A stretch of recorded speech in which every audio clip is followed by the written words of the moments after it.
When I get hungry, I'll eat anything that's dead or seriously slowed down. He's back. But what has Dr. Phil all fired up? I'm not going to talk about that. The doctor is in the hot seat, that is, as our audience asks some pretty tough questions. God has a plan. You don't get a vote. Plus, why he told his wife to leave their son alone. Philip's right. Philip's right. Philip's right. That sounds so good. Then, some kids will eat anything. The lobster is really good.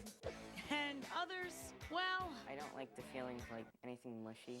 It's a tale of two tastes as families trade kids to end in eating dilemma. And how do you make one meal that satisfies everybody?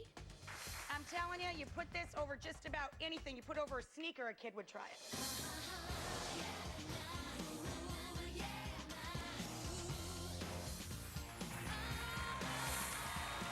In a few, tired of the picky eaters in your house? How two families traded kids to try to end their finicky ways. Thumbs up, thumbs down. And then I think I've got a supper that no kid or parent can refuse. A, it's one of the easiest meals in the world to prepare. And B, it's perfect for picky eaters.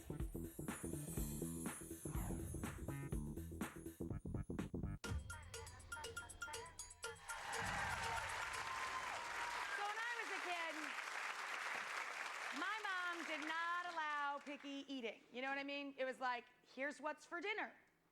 End of sentence. Not, oh, just try it, pumpkin, or any of that. And you know, I think that's how I became a person who really loves sardines, squid, garlic and oil on everything, vegetables. But then there's a whole group of people that, well, they can't stop complaining about how little their kids will eat. So I wanted you to get to know two families of our viewers, picky eaters and adventurous eaters. Watch this. The lobster is really good. How could lobster not be good? I would say we probably have the most food-conscious, foodie children in America. At a very young age, they learned to eat just like adults did. It was them asking, why do we have to eat plain chicken and salad? Can't you make chicken marsala and chicken cacciatore? I'm not having that piece. That's gross. We are a very picky eating family. Dinner is a interesting experience. Dinner time, let's move this apple juice out of the way. Just trying to accommodate all the different likes, dislikes, becomes quite stressful. I want them to little pieces and that meatball one. Ordering pizza, which should be a simple and easy meal for the whole family, isn't in our house. We have one who will take the sauce and cheese off of it. Another doesn't like it if it's too greasy. Something simple is quite difficult. So it's a tale of two tastes. The Kurttis family thinks eating is an adventure. I like calamari, fried shrimp, mahi-mahi, oysters, clams, like all types of fish. Probably the weirdest thing I've ever eaten is like duck with that orange sauce on it, and I really like that. What's duck? The other family? Well, let's just say the Radcliffes are in a bit of a rut.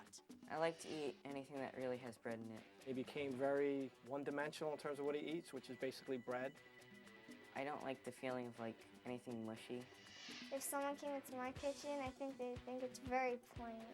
The question is, could a gourmet Kurttis survive a day in the Radcliffe's kitchen?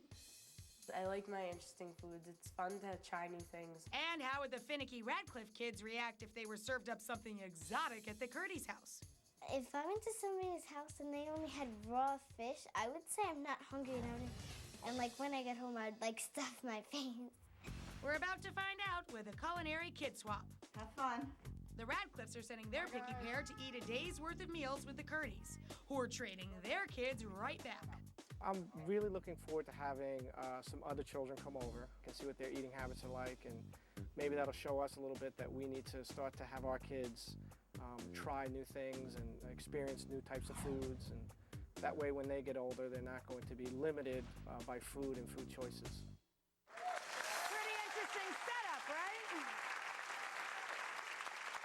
Nifty little experiment we got going on. I mean, wife swap is really fun, but this kid swap thing, wow, is this big. So come on back if you want the tasty outcome of this challenge. Heading your way, the big kid swap. Will the picky eaters come around? A little worried that they're probably hungry right about now.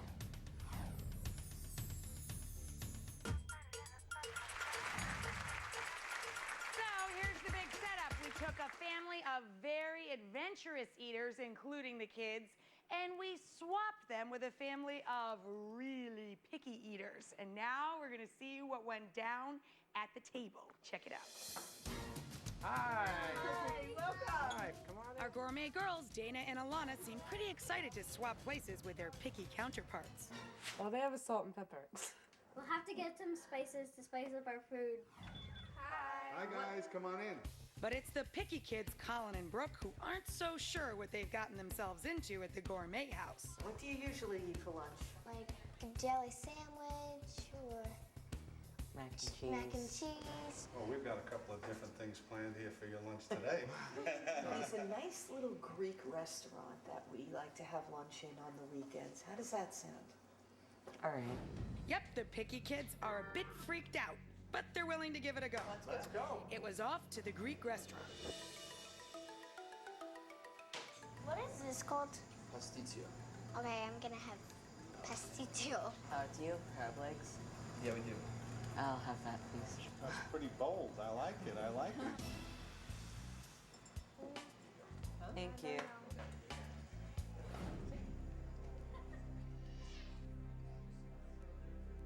I'll just sit back and relax. A little different, huh? There is pasta in there. Thumbs up, thumbs down. Double thumbs up. We're on the right track. Okay, not so bad.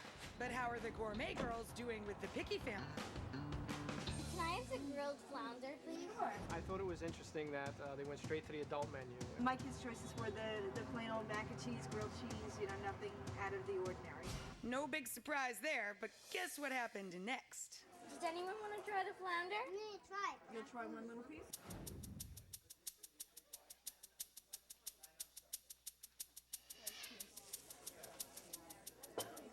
Good job, Aiden.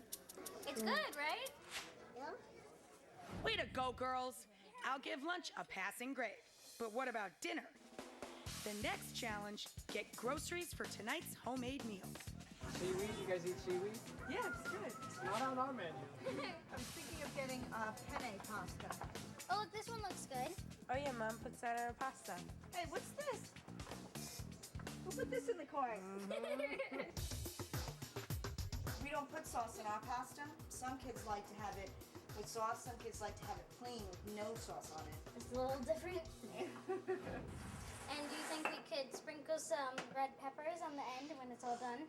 Of the sauce? I'm daring. I'll try some. You'll try some? It's definitely opened our eyes a little bit into thinking about expanding our own children's choices and things that they're going to try in the future. My feelings about our children at the foodie house, a little worried that they're probably hungry right about now.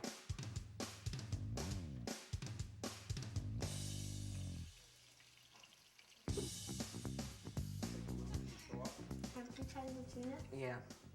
Is it good? It's all right. Did you try your tuna? Me? I promise if you eat that, you're gonna eat a little more. Go ahead. She did it. See? Congratulations, Brooke. Good work. So we're here with Angela and Colleen at the kitchen table. All of our families have joined us in the front rows as well.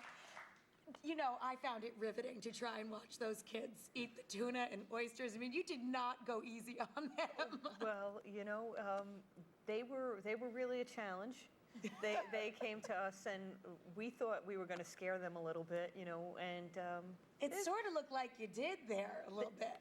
I think that if they came back again, they would try a few more things. How crazy is it for you just to get dinner together? It's unbelievably crazy. It used to be our children would experience a lot of stuff, and as they got older, they got pickier and pickier, so we just started to make everything very bland.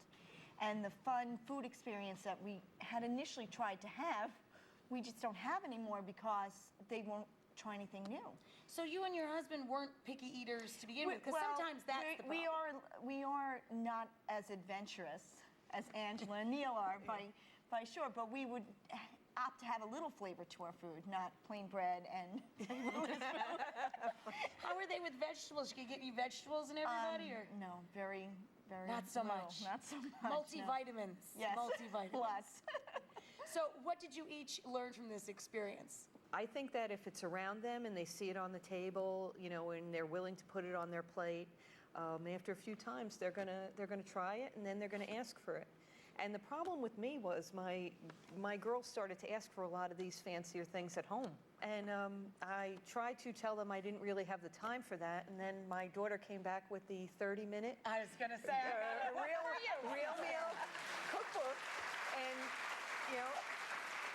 I was out of excuses, so I had to learn to make, you know, swordfish kebabs at home, and I did. And well, we Neil loved it. can cook too. He can. Hint. He's there. He's there. Everybody likes to cook. Everybody likes. Good. Everybody likes. Because to I think that's part of it. Have you ever tried getting the kids We involved do. in cooking? Because sometimes that makes them a little more adventurous. We have, you know, we're trying to, I think now what we've learned from this is our experience now will be that we will go back to making dinner time more fun. The food itself, a little more. I heard that you two families you guys are all gonna go out to eat once a year now. You're all gonna meet. Yeah, we are, and we're going to see if we've both moved a little closer to the middle. You know, if the I was gonna say, how are you gonna pick a place? Well, I will tell you that after this experience, the next day, Mr. Bread, Colin, went out and had salmon at a friend's house. Oh! Okay. And we were impressed. We know Aiden's still young, and he tried the flounder. He tried the flounder. He thought it was pretty good. You were pretty cool, Aiden. All right. Yeah. Not bad. He's like, I'm so proud. So you guys are going to meet in the middle once a year, but we wanted to inspire you to eat together. So we're going to give you this really fun thing. It's called the Foods of New York tour. And they'll take you all over the city. You'll try cheeses at Murray's Cheeses. You go to all the different neighborhoods. You go to Chelsea Market, where Food Network is, where there's tons of great, diverse experiences of food. So you guys are going to go on a New York food venture. Oh, that's the rest of it. Thank you so much. Eat well. Be well. Good job, kids. Y'all did a great job. We'll be back in a couple. And in just a sec, could you travel the world with absolutely no money in your pocket?